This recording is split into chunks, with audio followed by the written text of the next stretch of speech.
I believe that what happened on January 6th was a peaceful protest. Our election, our victory was stolen from us. And these bastards back there don't want us talking about stolen elections. Taking the life of an unborn child is murder. John McCain may be dead, but he is reaching up from the grave trying to keep power in Arizona. We drove a stake through the heart of the McCain machine.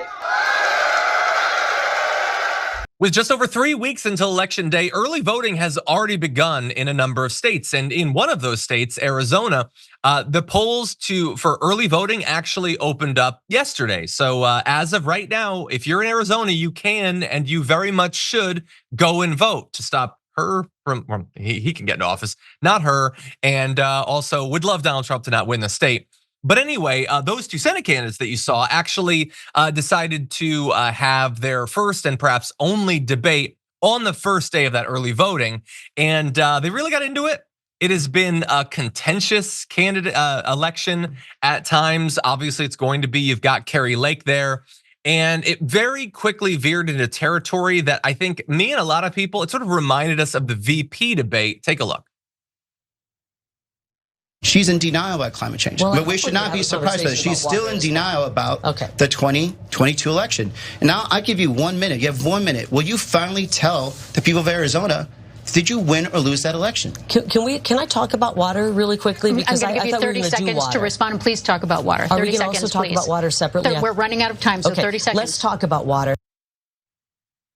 I'm begging you to talk about water. Can I talk about water? Okay, so can I talk about water better than Tim? I'm looking to the future. I don't know, because it was the same thing as the JD Vance thing. I don't know if Ruben Gallego very intentionally was invoking what happened with Tim Walz and JD Vance at the debate, but it was the same thing, basically, putting them on the spot. Can you admit that which is obviously true or not? Now, I think that she evaded it, and we'll see, people who were watching the debate, did they buy the evasion? But the thing is, she couldn't actually answer that question because she's been, I know this is gonna sound crazy. She has been more dishonest about the results of her election than Donald Trump has been about the results of his election. His was more consequential, with the coup and everything, but he has occasionally slipped up. And occasionally he has admitted that he lost. I don't think she ever has, and I don't think that she ever will. She still says that she was the duly elected governor of that state, which is very much not the case. But at that debate, they didn't just talk about the election. They didn't just talk about water. They also talked about issues. And Ruben Gallego has noted, as many have, that Kari Lake is trying to kind of like modify what she's previously said about abortion. Take a look.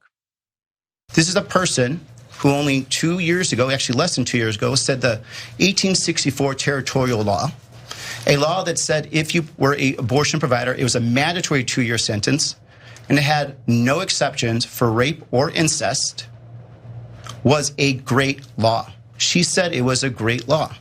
She said she was thrilled when Roe was overturned. And then when she was disappointed to find out that the 1864 law, again, the one that had no exceptions for rape or incest, was not going to get enforced, she said, well, I hope the sheriffs will do their jobs. Can you imagine? It's not true. We have it on tape. These are all your words on tape. By the way, that is entirely true. We've previously talked about that. That is what she said about these laws. She's not just in the Trump radical camp on abortion. She's in the JD Vance camp. She's in no, screw it. We're done with all of this. It's not happening, not on my watch. And if that means that sheriffs have to reject the rulings of courts, then whatever. I am more authoritarian than I am respectful of human rights. Go forth and do whatever the hell you want. And so super glad that Ruben Gallego made that clear, because I think it's a topic that is going to be really important in the election. I think it deserves to be. By the way, here's another thing that she said. I want to make sure UVF is protected. It's not UVF. It's not what it is. You talking about UHF? Or are you talking about the old technology? I have many friends who are here. They're my friends today because of UVF. And I have many of my friends who've had children and experienced the joy of motherhood and parenthood because of UVF. Look, leaving aside the fact that she doesn't appear to know what any of that is, I'm glad that she doesn't want to outlaw that. That, by the way, just keeps her in the same camp again as JD Vance. super radical on abortion, but hey, I'm not going to outlaw the thing that most of you would never be able to afford to use because, I mean, honestly, it's more available to rich people. Honestly, not a lot of people can afford $20,000, $50,000, $80,000 for all these rounds of IVF.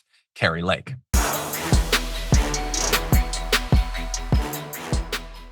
Members make a difference here at TYT. You help make the show happen, and we see you in the chat with your loyalty badge. Click the join button to become a member today.